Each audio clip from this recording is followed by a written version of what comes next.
Adhan ngekutusibwako. Hotel Africana. Come as a guest and leave as a friend.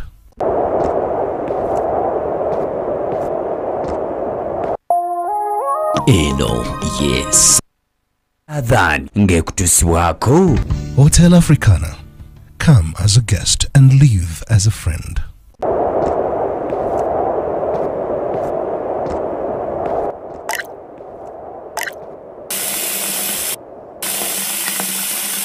Allahu Akbar, Allahu Akbar, Allahu Akbar, Allahu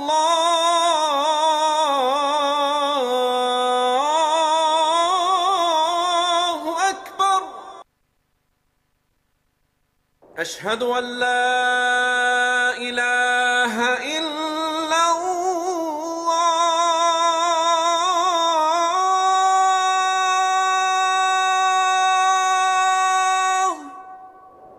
أشهد أن لا إله إلا الله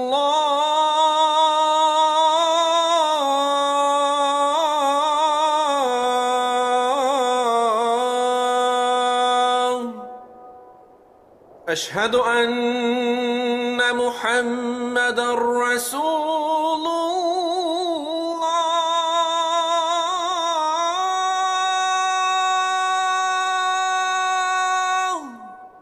أشهد أن محمدًا رسول الله.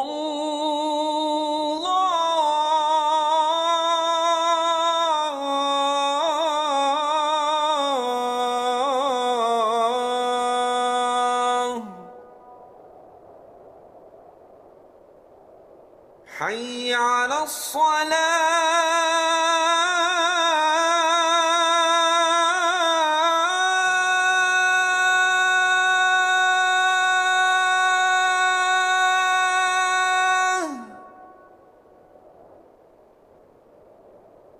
حي على الصلاة.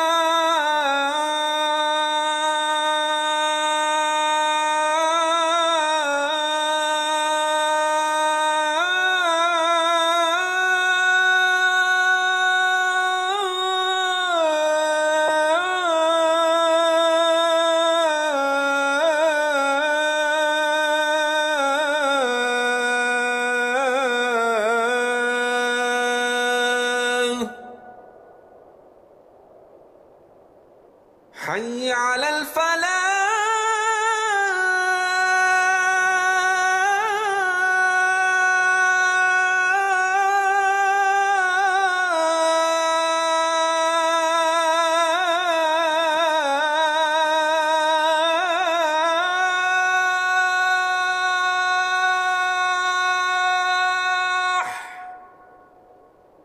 حي على الفلاح.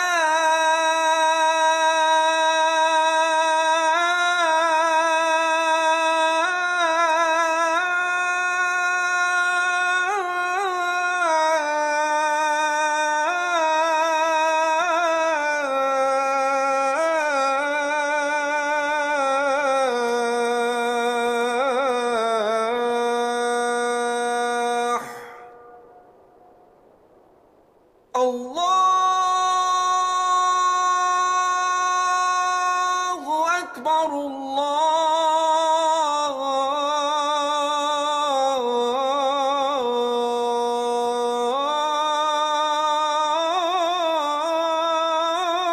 الله أكبر. لا إله إلا الله.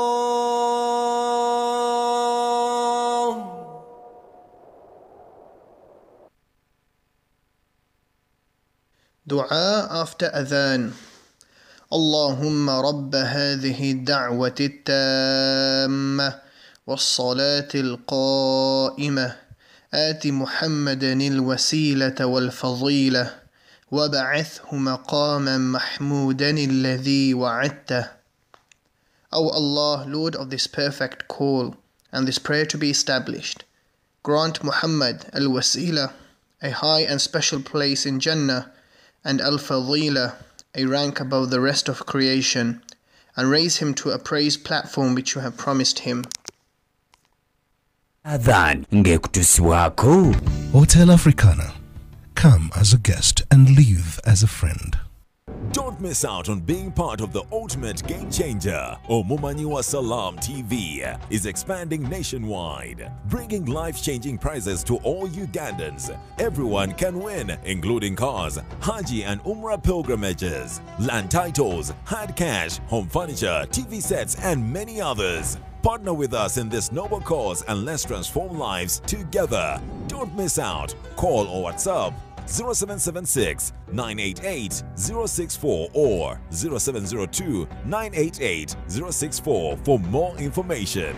Get ready to win from June 10th, 2025 to February 14th, 2026.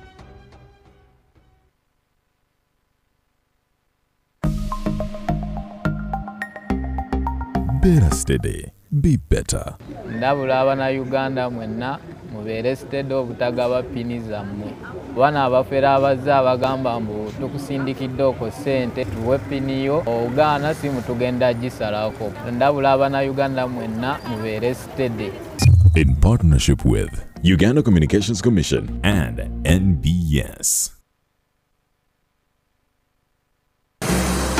Sad moments and more especially death are inevitable, but malaria deaths do not have to be one of them. Do not regret. The power to chase mosquitoes lies in your hands. Mosquitoes lead to death. One bite could cost you everything. All you have worked for will be left behind. Your children will be left in the hands of no one. All property will not protect you. Sadly, your friends and family will move on. Protect yourself and your loved ones from mosquito bites. Sleep under a mosquito net every night. Clear bushes and stagnant water around your home and close all doors and windows by 6 p.m. The power lies with you.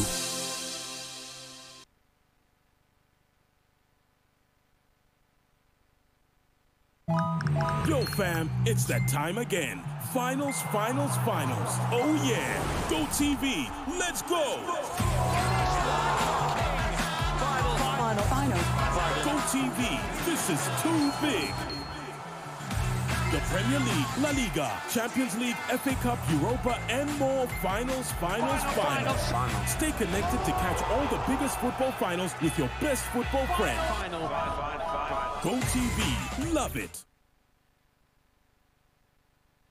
Introducing the next evolution of streaming in Africa, re-engineered from the ground up. A new look, a smarter, faster interface, seamless, powerful.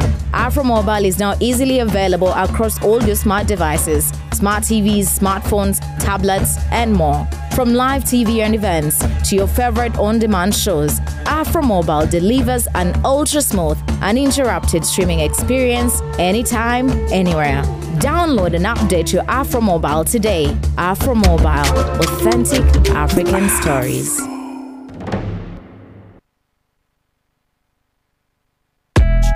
Ng'olina Momo oba olina obuyinza okusasula biiru zo mu ngeri esingayo obwangu wonna w'oli ng'okozesa simu yo. Nyiga star 165 *4# oba scanninga kodi o downloading Momo app. Osasule amazzi, amasannyalaze, TV, school fees n'ebirala bingi. Nyangu nnyo etaasa obudde bwo. Sikayo busisi simu yo osasule. Eyo ye Momo, obwo bwe buyinza obukufuula abasingako.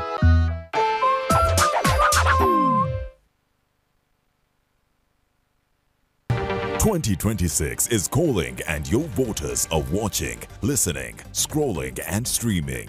Ready to lead? Then it's time to be seen, heard and remembered. Next Media is your campaign partner. From TV to radio, digital to mobile, even influencer power, we get your message everywhere. Whether you're running for MP or local council, it's your time, your voice, your victory. Book your space now with us on 0761 001 890.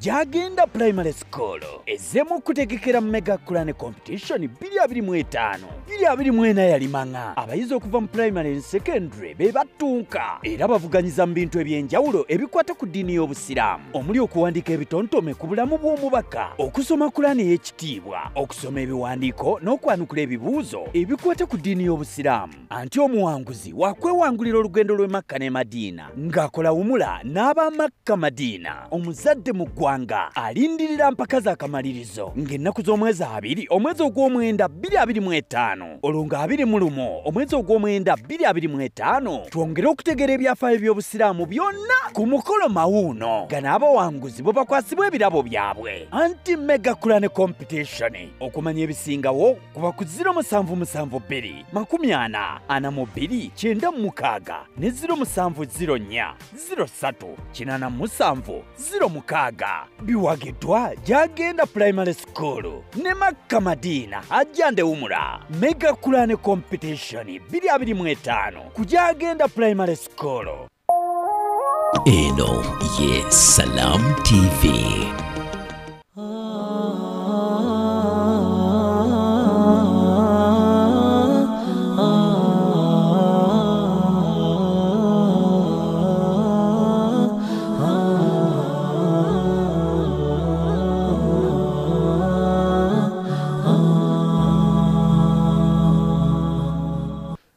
من الشيطان الرجيم بسم الله الرحمن الرحيم الحمد لله لمن قدر خيرا وخبالا والشكر لمن صور حسنا وجمالا فرد صمد عن صفة خلق بريء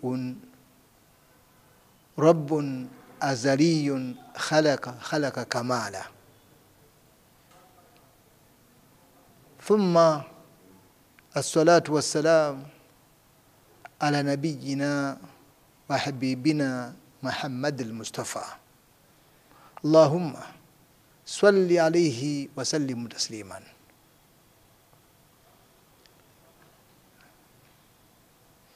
bakati bafumu enna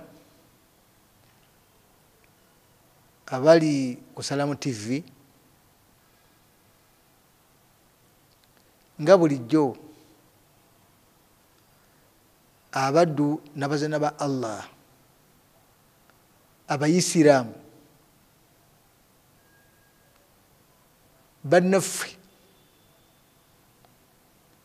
abakatoliki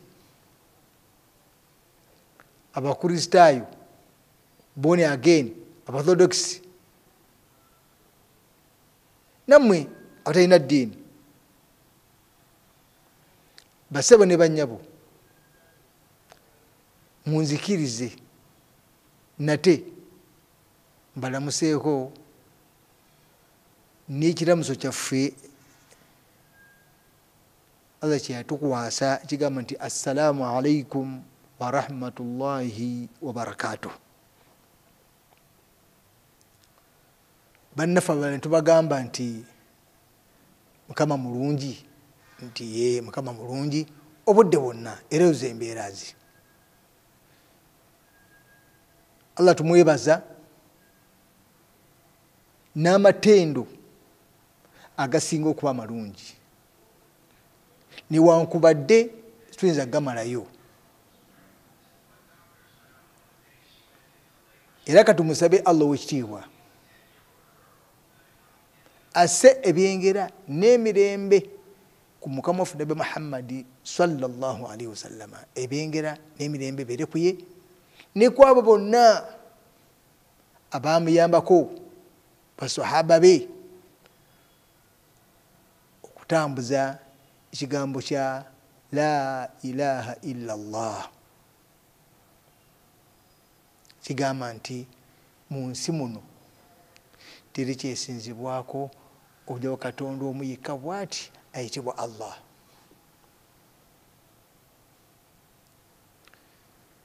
Bannaffe abalwadde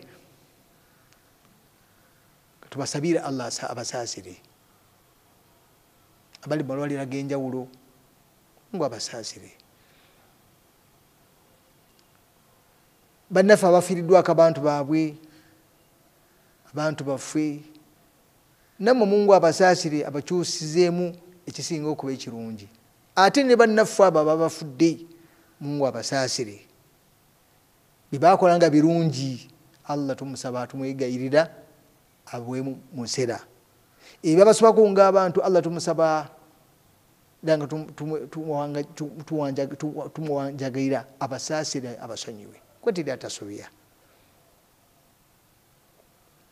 bannaffe abafunye ebizibu ebyenjawulo mwenna mu ggwanga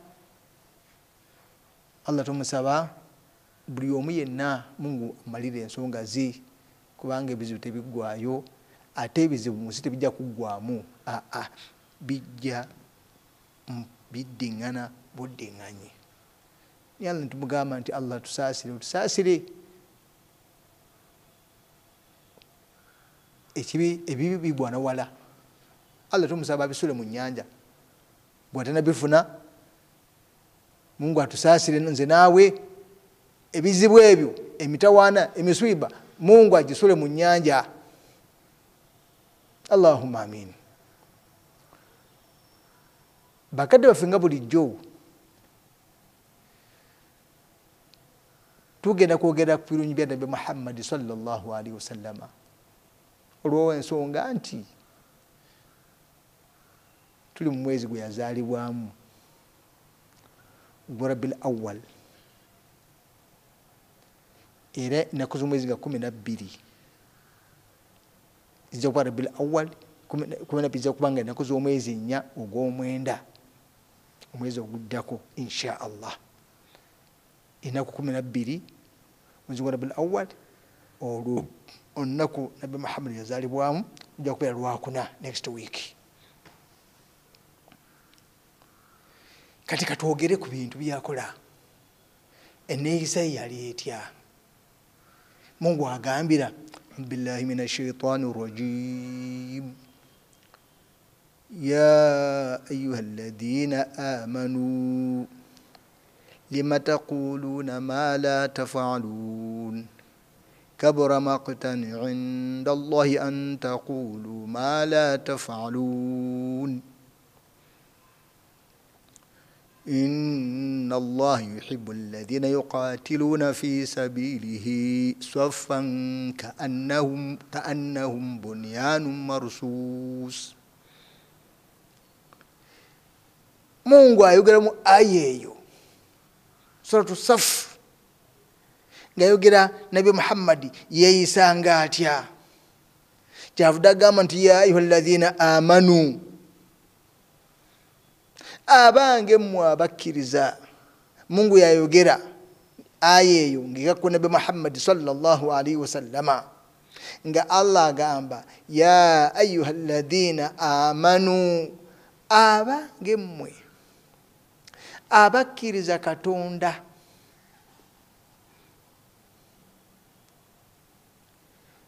Okukkiriza kulina empaji. Hunaka ma yusamma arkanul iman, pillars of the faith, pillars of believers. Empaji z'abakkiriza ziri meka? Ziri 5 ziri 6. Sitatu arkan, empaji ziri 6 ez'obukkiriza. Esooka Mungu olyoka oyingire mu aya nega nti ya ayyuhalladhina amanu abange mmwe abantu abakkiriza Katonda. Bebaluwa al iman an tu'mina billah, kwe kukkiriza mu Katonda omu yekka. Ndi Katonda ye yakutonda.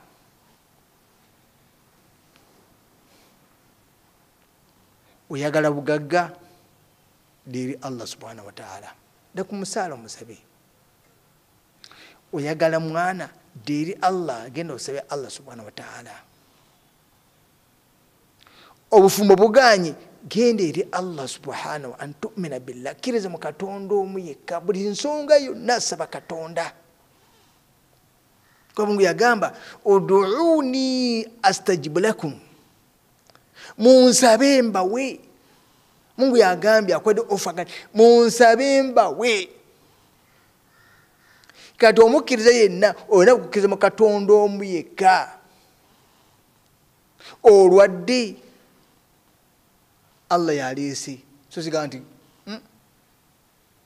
bondo alabika yandoga gundi yansidikidde eddogo nedda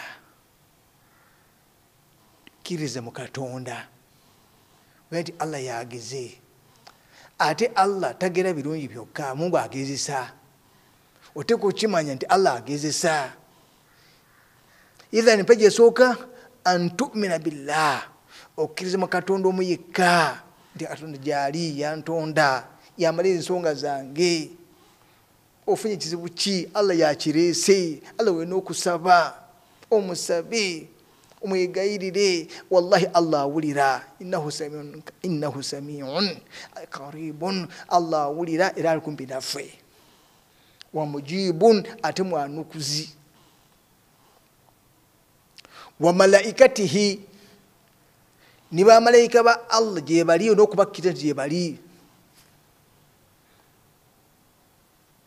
tume bila wa malaikatihi wa kutubihi n'ebitabo byonna al-Qur'anul Karim az-Zabur wal-Injil wat-Tawrat ebitabo bina ffe abakkiriza abasiraamu tubikkiriza kebere Bible kitabo kya Allah subhanahu wa ta'ala era ffe omusiraamu oteekeddwa okukikkiriza ebitabo bya Katonda gye biri bina okubikkiriza enjiri gyeri kitabo kya Katonda an tu'mina billah wa malaikatihi wa kutubihi n'ebitabo bye wa rusulihi n'ababaka be era ffe abasiraamu bannabbi bonna tubakkiriza la nufarriqu baina ahadihim tinatwawula Nabi Muhammad sallallahu alaihi wasallam ye nabbi asembayo nga tugenda okukiraba wano Nabi Musa Nabi Isa era nga tugenda okukiraba mu Qur'an bwe yali agenda yalanga Nabi Muhammad sallallahu alaihi wasallam n'amulanga era ffe situbaawulamu Yusuf alaihi salatu wassalam Olw'ebyengera bere kuye Yaqub alayhi salatu wassalam Nuh alayhi salatu wassalam Ibrahim alayhi salatu wassalam bannabi bonna ba Katonda n'olwekyo bannabbi n'okubakkiriza bonna baali bangi naye abantu abawandiikibwa obulungi bali 25 ninga bannabbi baali bangi bali mitwalo kubera ensi kasookedde Allah agiteekawo emyaka n'emyaka mingi kati okufuula yagisaawo ng'ajja aleeta bannabbi ababaka balambulula abantu bagaidinga abantu engeri y'enneeyisa yaabwe era yasembayo ye Nabi Muhammad sallallahu alaihi wasallam ye Nabi Muhammad asembayo ebyengera n'emirembe bibeere ku ye empaji yakuna empe eyokutano khayrihi kibadde ngamba ofunye ekirungi nti Allah ofunye motoka alhamdulillah Allah ofunye omukyala Allah ofunye omwana Allah agezi ofunye ku kasente Allah osomye oli dokita oli profesa ebaze Katonda kam min an-nas alladhina hawalu walakinahum ajazu bameka abantu abagezezzaako mumbe asome ne wallahi mutemu wa bwongo naso paka naga nti abana nti alhamdulillah zikantuule nego Mungu yakusobozesizza nti Allah yagezi khairihi wa sharrihi Mungu tugade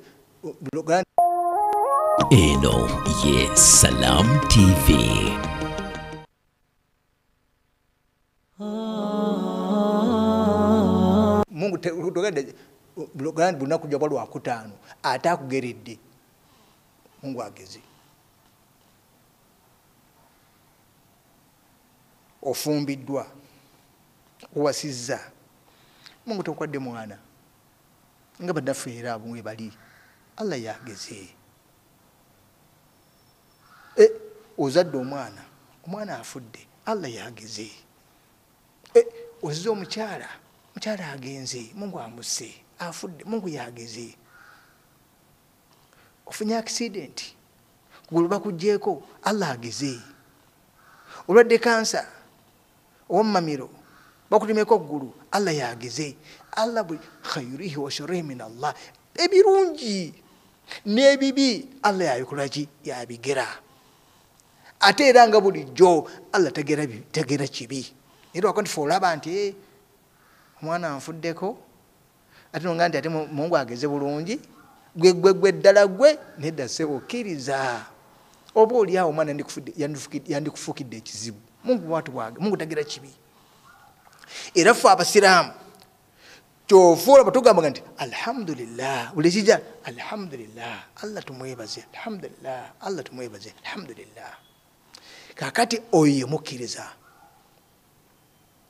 empaji z'obukkiriza ziri mukaaga era muzeegendeze bakama bange ab'ebitiibwa ez'obukkiriza sizabusera ez'obukkiriza okkiriza mu Katonda omu ne bamalayika nti gye bali n'ebitabo bye gye biri ababaka be gye bali bannabbi bye yatutumira empaji ey'okutaano Mungu ageze ekirungi kiziza alhamdulillah Mungu ageze ekibi alhamdulillah ziri mukaaga hadhi hiya arkanul iman ezo zimpaji z'obukkiriza Mungu kyavudde agamba ya ayyuhalladhina amanu abange mmwe abantu abasunsulemu abakkiriza Katonda omu yekka nga bwe tuzirabye empaji ezo lima taquluna ma la tafalun lima taqulun lwaki mwogera lima tafalun ebyo mutakola Nabi Muhammad sallallahu alaihi yali yeeyisa atya Nabi Muhammad sallallahu alaihi wasallam kaifa kana suluku empisa ze kaifa kana tasarrufatuhu eneyisa entambula zaali zitya wa kaifa kana yataamalu ma'a an-nas abantu yali akolagana batya wa kaifa kana yatahaddathu fi an-nas Nabi Muhammad mu bantu yayogeranga atya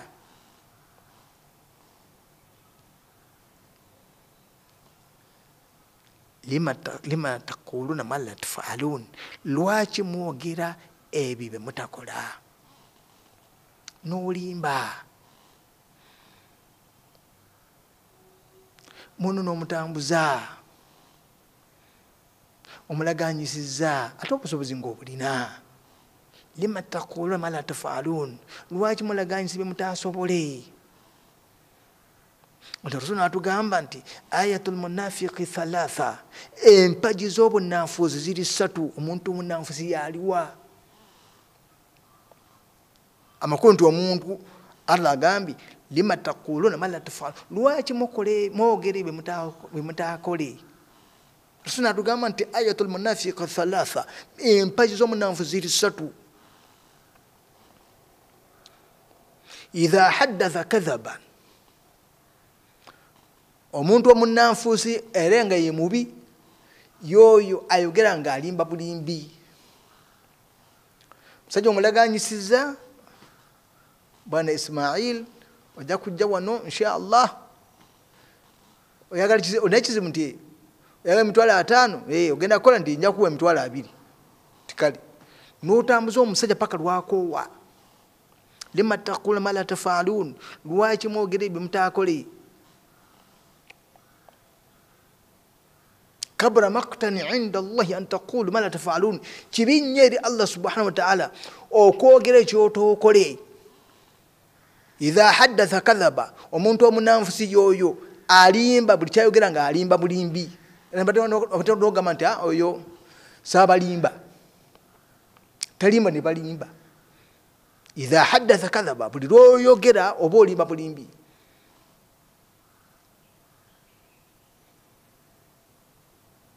waidha waada akhlafa bwaba kulaganyisiza ayawukana ku ndagaano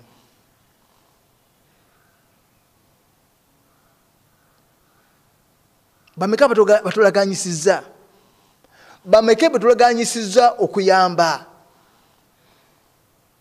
kam annasu kathiri bantu bangi annasu kathirun bangi betulimbye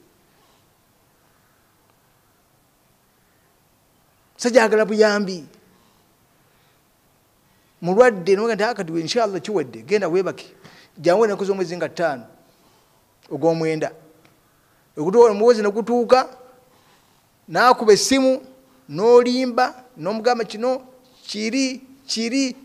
kiri paka lwakowa kabara maktan inda Allah an taqulu ma la taf'al kibinyeri Allah subhanahu wa ta'ala okwogera kyotokole naddala kituufu waliwo omuntu asuubiza munne ng'abadde asuubira okufuna n'atafuna naye waliwo oli mu hakika walwaking yalina ayina emmotoka zitambula sente ziyingira enkya n'eggulo ayina obusobozi sente alina naye wallahi n'alimba bulimbi ya akhi lkarim arrasulu sallallahu alaihi wasallama lam yakun hakadha bwatu sibe yali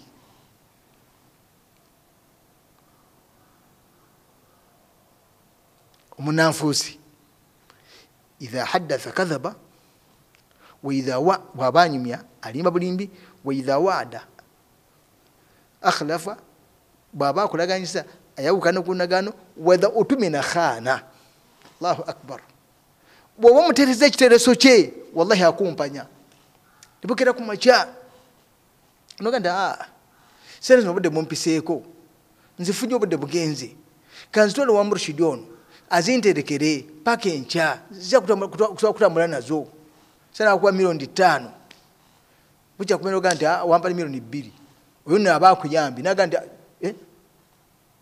wampadde ku sente wazimpadde ddi Allahu akbar ani yapaddewo inna lillahi wa inna rajiun bakadde bangi omuntu omunnanfuusi yogootereza ekitereso kyo nakikumpanya edda bakadde baffe balinga batya bakadde baffe wallahi lazimu nga basaasire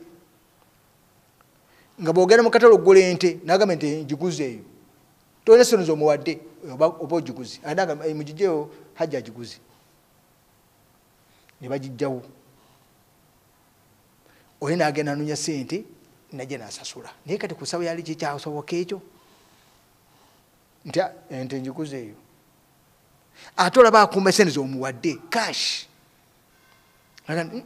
ani abaddewo naye waba olaba gweyinza okumpa milioni 5 gwe ya akhi lkarim hatha haramun iyakum bilkidhibi rasul agamba nti iyakum bilkidhibi mwewale okulimba fa inna alkidhiba yahdi ila alfujur kulwokubanga okulimba kujja kukuwaliriza okwonoona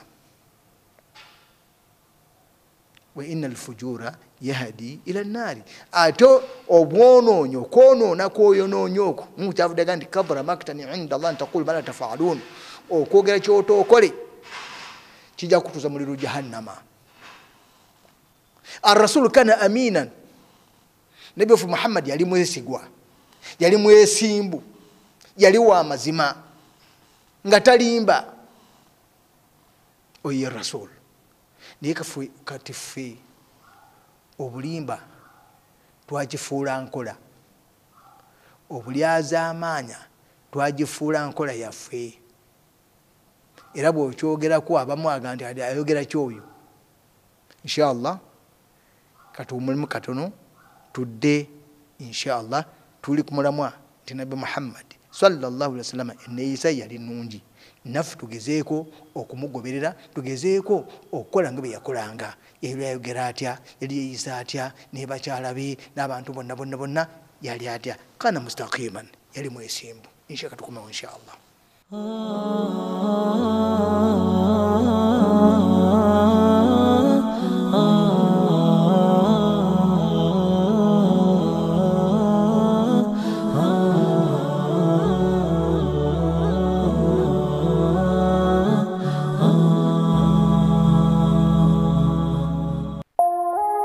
Eno ye Salam TV. It's time to break free with Azam TV. Grab yourself a full kit at 80,000 shillings or an Azam decoder at 40,000 shillings. Experience the thrill of every goal in La Liga, Italian Serie A, German Bundesliga, and the excitement of live sports action from the Saudi Pro League and Carabao Cup on Azam Plus and Play Package in HD. Your favorite China Uganda movies on Chamuka TV on Azam Pure for just 13,000 shillings monthly. Unlock a world of sports and entertainment with Azam TV, the most affordable pay TV around. Visit any of our agents or call 0312 308 900 for more details. Azam TV, entertainment for everybody. ng'olina momo oba olina obuyinza okusasula biiru zo mu ngeri esingayo obwangu wonna w'oli ng'okozesa essimu yo nyiga star 165 sitanya hash oba sikaninga kodi odownloadinga momo app osasule amazzi amasannyalaze tv school fees n'ebirala bingi nyangu nnyo etaasa obudde bwo sikayo busisa essimu yo osasule eyo ye momo obwo bwe buyinza obukufuula abasingako.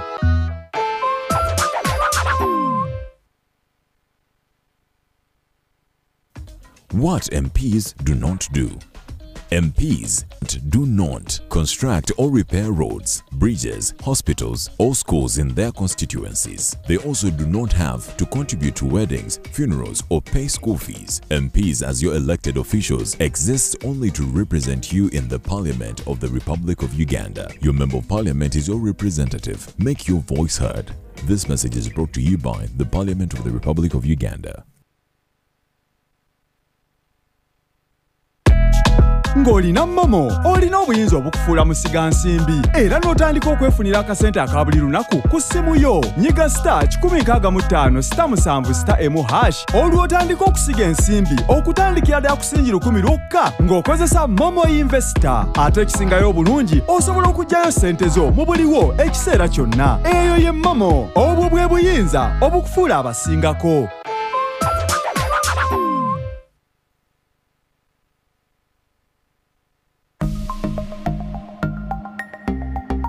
Better steady, be better.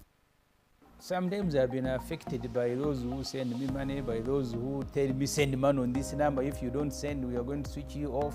Recently, there is a man who keeps calling me from West Nile. He keeps sending money on my number. And thereafter, he says, you send back my money. Yet when you are sending money, the name of the person you are sending it to, this guy, I hope he's watching. This is like the 4th time. I have sent my money on your number by accident. Please, can you send it back? He said, is this security? So you need to be very careful. Follow the process and then master them. Let them not be in a hurry and then be extra careful. Better steady, be better. In partnership with Uganda Communications Commission and NBS. Eno ye Salam TV.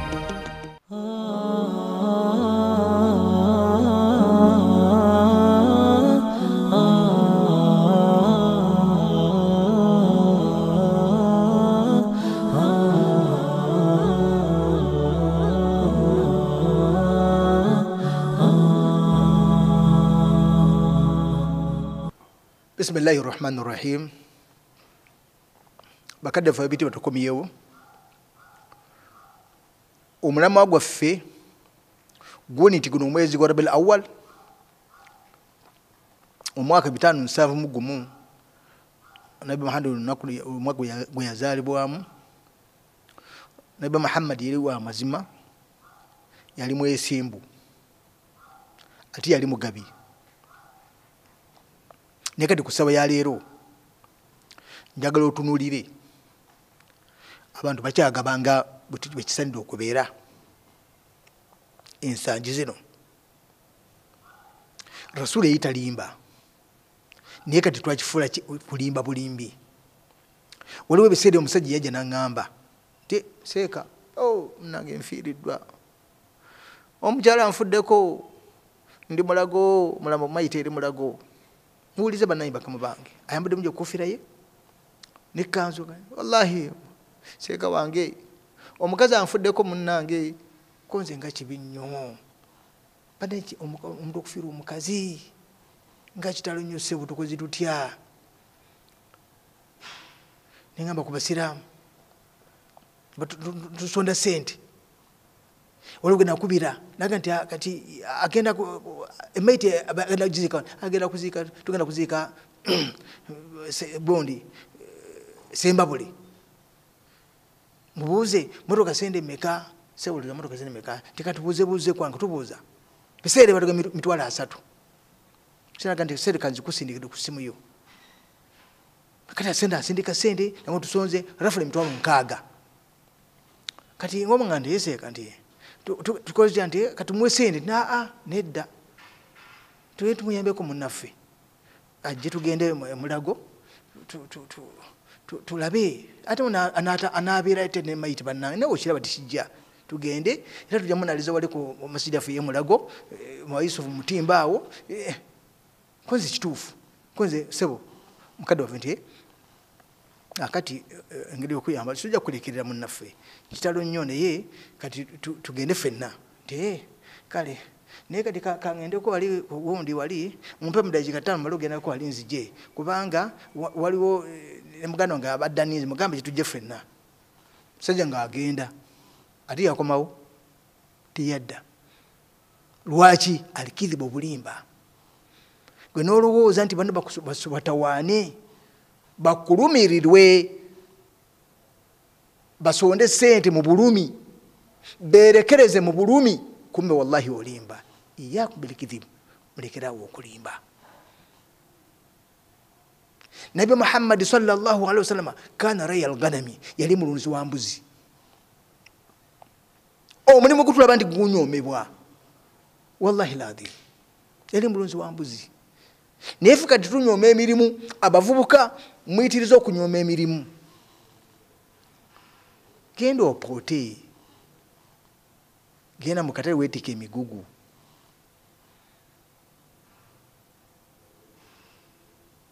genda olime abavubuka mwagifuula nkola temukyagala kukola munyoma emirimu omulimu gwonna maadamu taakumini ariki yadiki ebbanga lyobalangula mu ntuuyo zo genda okole zensente za halali arasulu kana aminan yali musajja mwesigwa wakana kariman ate yali mugabi nekati ennaku zino tusuubira kula mu nsawo z'abannaffe olina okusala amagezi olimbe mu mbeera yonna olimbe bakuwe sente era abasajja bazira kisa bannaffe ne bawaayo sente bakuyambe bakudduukire naye ng'ate olimba hatha laisa jayidan walaisa tabiat alislam ensi enkola y'obusiraamu tuli ku nabi Muhammad yeyisanga atya Mungu n'agamba nti mu sura Safu n'agamba inna Allah yuhibbu alladhina yuqatiluna fi sabilihi saffan ka'annahum bunyan marsus tuli ku mbeera y'omukkiriza omukkiriza yaliwa nabbi Allah gwatenze tebange mu abakkiriza Katonda beebo abalwana ne Nabi Muhammad sallallahu alaihi wasallama mukimanyi obusiraamu buno tibwali bwangu jaa alislamu ghariban wa sayaudu ghariban kama jaa obusiraamu bwajjanga katono ate bwe kyamala okukwatayo ennaku etuga nti kikutteyo ne babulwanyisa abo abatakkiriza ne balwanyisa Nabi Muhammad sallallahu alaihi wasallama ne batuuka n'okumugoba mu Makka mwazaalibwa tasawwar for example gwe oli bukoma nsimbi tanisa okwowola abantu bajje balongoosi oli Sembabule kooda abantu Kalangala wona wooli osazeewo olambulula abantu obagayidinga okweyisa obulungi ne bagaana ne bakugoba kati Nabi Muhammad sallallahu alaihi wasallam kana min al-mafrud an yudafi an nafsihi wa an al-muslimin yalina okwirwanako kubanga nawe tukiraba naye ng'ate mbagamba nti al-Islam nashara bisayf bisayf bagamba nti obusiraamu basasana kiso nedda ssebo lam yantashir al-Islam bisayf obusiraamu tebasasana kiso kulwana nedda naye Nabi Muhammad was defending on himself yali yerwanako kubanga tulina kuleka muntu akulyeko ekintu kyo ng'olaba ono gw'omuganda n'ogamba muganda n'ogamba nti atakulekera tumulekera ennyanja ekuta nawe omira tolekera muntu hakiyo kyamu busiraamu kyamu bukkiriza okwerwanako kandi Nabi Muhammad sallallahu alaihi wasallam yali yerwanako entalo zonna bwe twaziraba Ghazwatul Badr al-Uhud Hunain Khandak Tabuk ezo entalo zonna bwe twaziraba yali yerwanako so siganda obusiraamu bulira mu ntalo nedda ssebo Mungu agambye nti Mungu ayagala nnyo abantu abo abalwana ne Nabi Muhammad sallallahu alaihi wasallam nga bali wamu ng'omuti omuzimba oguli awamu kati kusawo ya leero entalo z'eddiini twazimala tunda kukola ki okukolera awamu agali awamu ge galuma eggumba tubeere bumu buli mu nsonga zaffe zonna mu abasiraamu tubategeeza tubeere bumu naye enjawukana tuzikooye okuyombagana okwerumaaluma nedda ssebo dauna nakunu fi swafi wahid tubeere mu layini emu tubeere bumu bali Allah abogeddeko nti inna Allaha yuhibbu alladhina yuqatiluna fi sabilihi saffan ka'annahum marsus yabagamba balwenga bali mu layini emu basahaba ni Nabi Muhammad sallallahu alaihi wasallam ngabe manyinyudde naye kati kusaba ya leero ffe tulina kubeera bumu aye tulwanyise abo abagala okuleeta obumulumulu okwerumaaluma tutya annasiha adini nasiha eddiini eno kubuulirira twebuulirire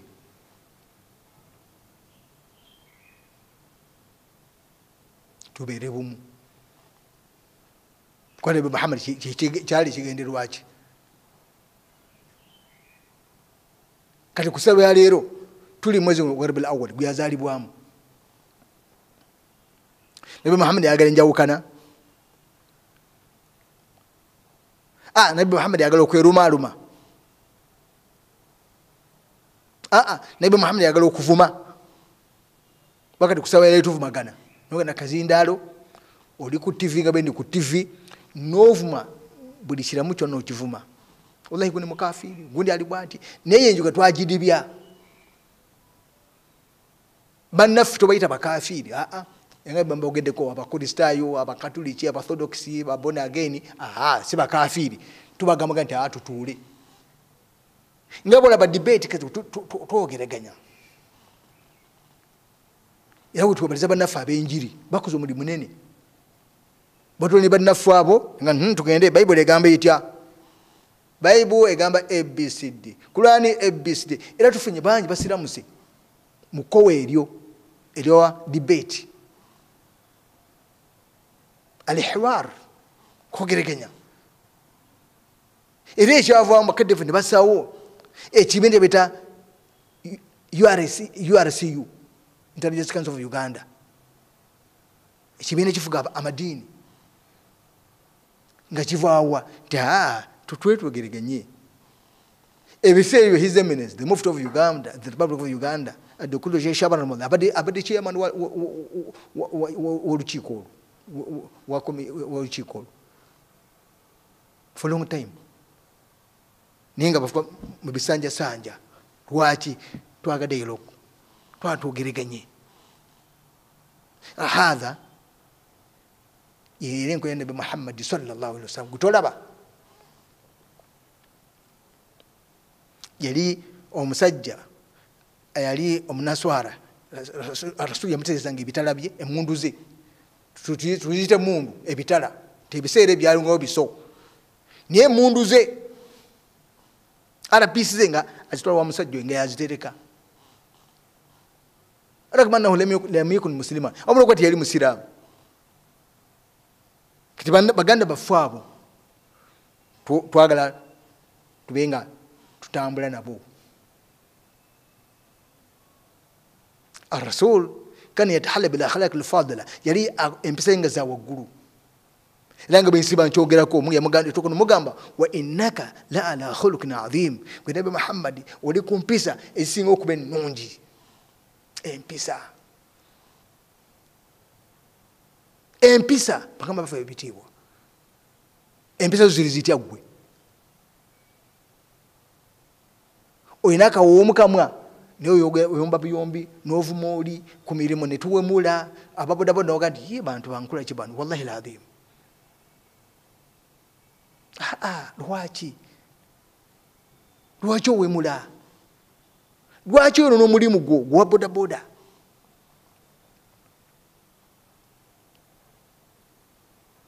lwaki ogera ebigambo ebinene ebitogerekeka mu bantu otugambira bugamba ffe nti nabi Muhammad yali wampisa enjogera ye alhamdulillah kyovula omuganda agamba ensi bambi edibya mutere yogera bulungi naye banno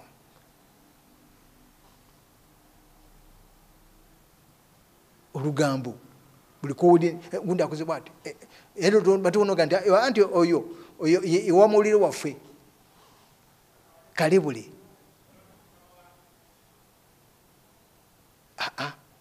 nabi Muhammad ebyengera nemirembe esi yali enkola ye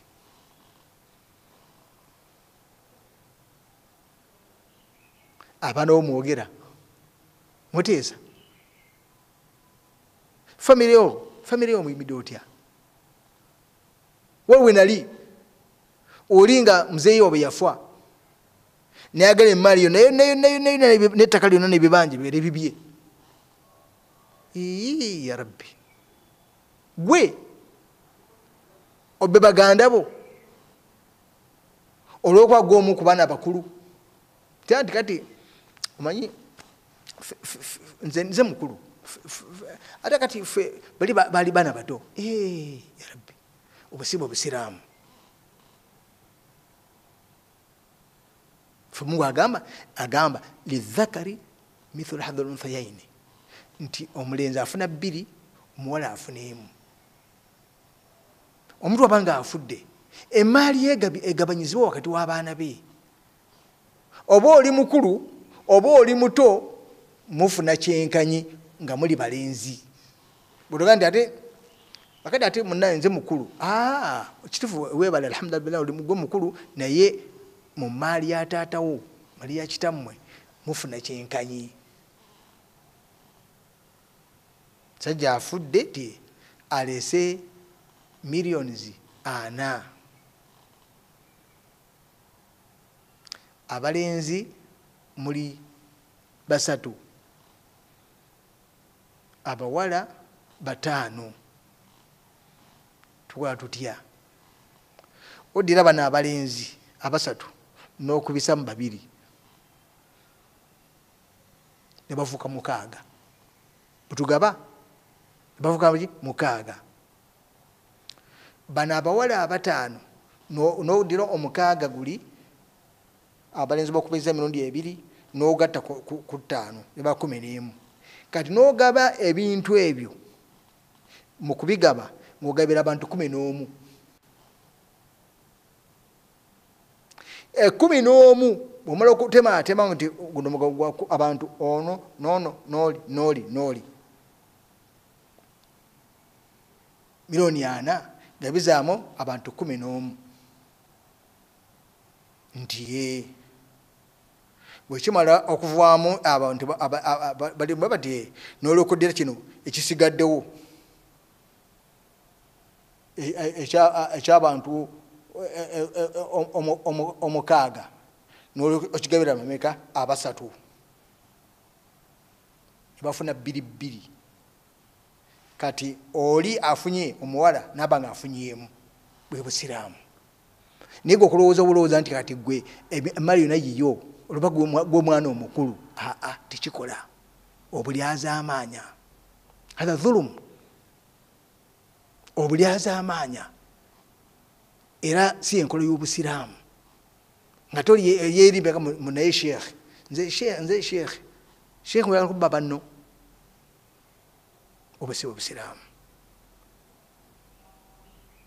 ittaqullaha haqqa tuqatihi wala tamutuna law antum muslimun tugezeeko okukola ebintu okubirambulula obulungi nga tolina gwokosezza oveewo mirembe kubanga bino byokuduna ebyakufa kuleka ekitogenda gikungula nga badafu abagane babagamba tugiryako makoola lwaki oli azamanya muganda wo mwana wattuwo olwaki omuli azamanya olwokuba ye muto si yenkola rasuli yali musajja w'amazima yali musaasizi nga bwagamba nti irhaman fi dunya yarhamukum man fi sama mbannamwe abali kuno ku nsi mubakwatirwa ekisa tusaasiragane bannange tubeere bakisa tusaasire bannaffe bano abali kuno ku nsi betuwangala nabo naffe allah akoleki atutaase atusaasire rasul agamba nti wallahu fi auni alabdi madama alabdu fi auni akhihi nti allah subhanahu wa ta'ala rasul ya hadithi agamba rasul nti allah ayamba omwana adamu akuyamba gwe muganda wange mwanyinaza mpuliriza ebbanga ly'omala gwe mwanyinaza muganda wange nawe oyamba banno kivudde magandi ennaku zino obwavu bususse ate bannaffe abagaga mwebali mungu byewa sente mwebali era nga bazirina era kati olwo eŋŋombe egamba nti bw'oba okaaba obwavu genda okabire mu njuyo tobukabira mu bantu genda mu njuyo alhamdulillah amin okabireyo ennaku yo naye abantu sente bazirina naye mwe abalina sente naye muyambe ku bannammwe abatalina tula famire zaffe nosanga famire wallahi mu butuufu ng'oli alina sente z'abantu 2 naye nga talina gwayamba baliwo amana wa taata muto mwana wa taata wennyini abaana bali awo tukulujja tebasoma tebakola ki yakhi bayambe abaana abo kulwalillah bw'onooyamba nemwone mwegenda kuyamba nga rasul bw'agambye nti allah ayamba abaana adamu ebbanga bemamala nga bayamba bannaabwe tuyambagane tuyambe bannaffe abali mu mbeera enzibu n'osanga oli wallahi nga ekyokola tekirina kituufu muwe kapito tuwabana omugenda amwe jesooka ojje nti kuba wali ebiseera ebyo wali muganda wange mukwano gwange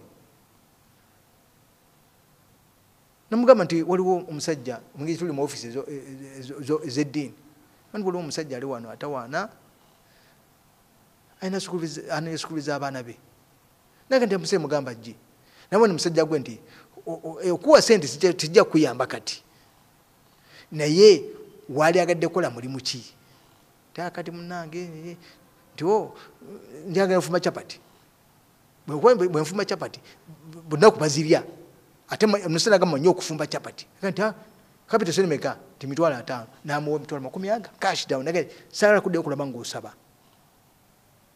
kyondo omukyenda agamba nti nze okuwa ekyennyanja nja kuwa ddobo ogenda okiri okwata ebyennyanja nolwekyo bakamubanga ebitiibwa tuli ku nkola yogamba nti nabi muhammadi sallallahu alaihi wasallam agendako omwezi gwe yazaalibwamu tulina maulidi ya rabil awal inshallah ku Lwokuna ngenda kuzomwezi 4 next week tubasa mwena mu ggwanga mujje tubeere wamu nga tusanyuka olw'okuzaalibwa olw'okujjukira amazaalibwa ga mukama waffe nabi muhammadi sallallahu alaihi wasallam buli omu ina waali nkuyise era nga nkusaba jangu tubeere bumu mujje bannange tubeegayiridde kuba rasuli agamba nti la yuminu ahadukum hatta akuna ahabba ilayhi min walidihi wa waladihi wannasi ajmain tojja kuba mukkirizo wana maddala okujja ng'ofudde nabi muhammadi nga yenfanfu eyo okusinga abantu bonna bwewalolebe mu nsi n'okusinga bakadde bo okusinga ebintu nabi muhammadi mufule nga